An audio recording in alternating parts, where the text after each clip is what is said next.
wabarakatuh guys. Kembali lagi bersama kami di channel Trio Prot Prot. Wait a minute. Who are you? Ya, Trio Prot Prot. Ya. Oke. Nah, kali ini kami akan membahas tentang tugas kuliah kami, yaitu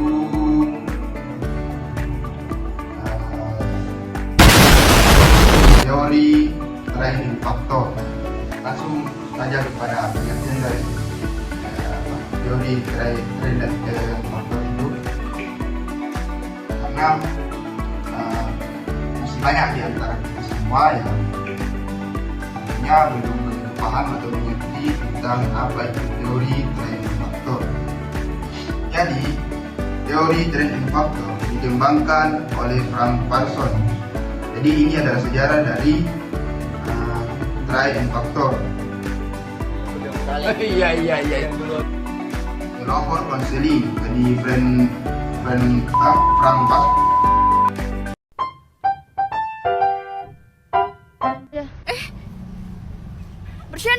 Bercanda.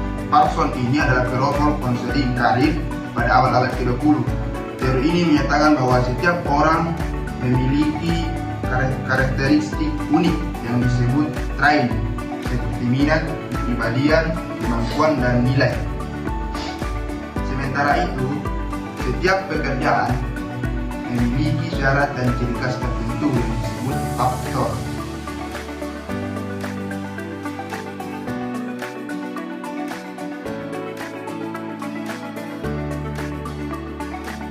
Nah, tujuan utama teori ini adalah mencocokkan antara trait individu dengan faktor pekerjaan.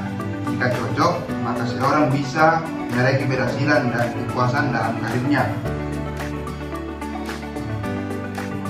Prinsip utama dari training faktor ini adalah pertama, pemahaman diri. Jadi kita harus tahu apa kelebihan, minat, nilai, dan tipe kepribadian kita. Yang kedua, pemahaman dunia kerja. Kita perlu informasi lengkap tentang prospeknya. Yang ketiga, menggunakan penalaran logis. Setelah tahu dua hal tadi, kita bisa menyusun keputusan karir secara objektif dan rasional. Kemudian selanjutnya akan dipaparkan oleh sahabat kita. Ya, saya mulai. Proses konseling trait and factors. Dalam yang pertama itu asesmen diri.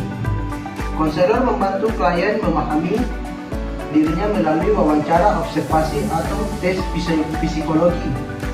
Di sini akan diketahui trait seorang seperti minat dan kepribadiannya. Yang kedua itu pemberian informasi karir. Konselor menjelaskan sebagai pekerjaan dan persyaratan termasuk kondisi kerja, tuntutan fisik dan mental atau prospek ke depan. Ketiga, pemikiran rasional.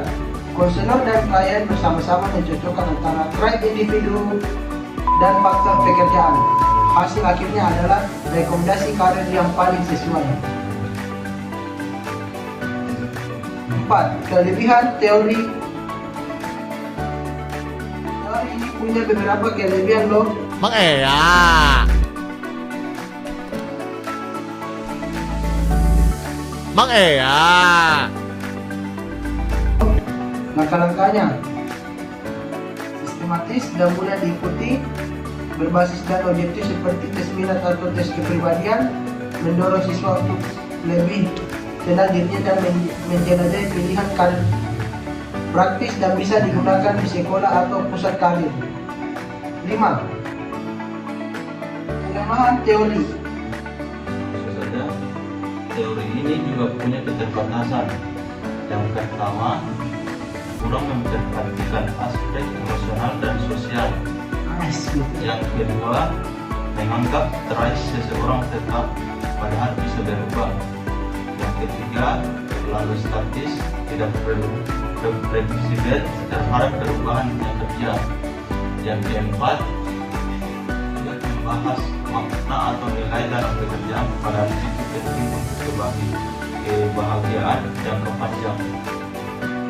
Oleh karena itu,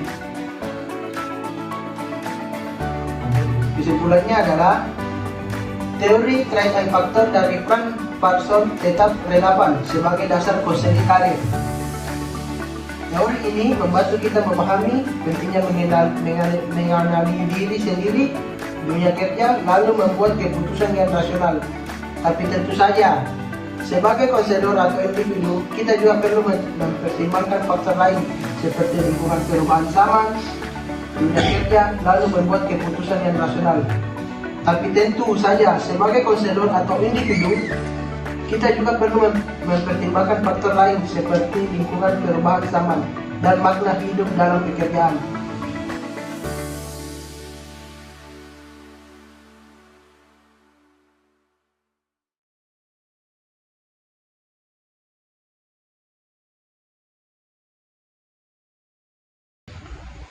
Selesai guys.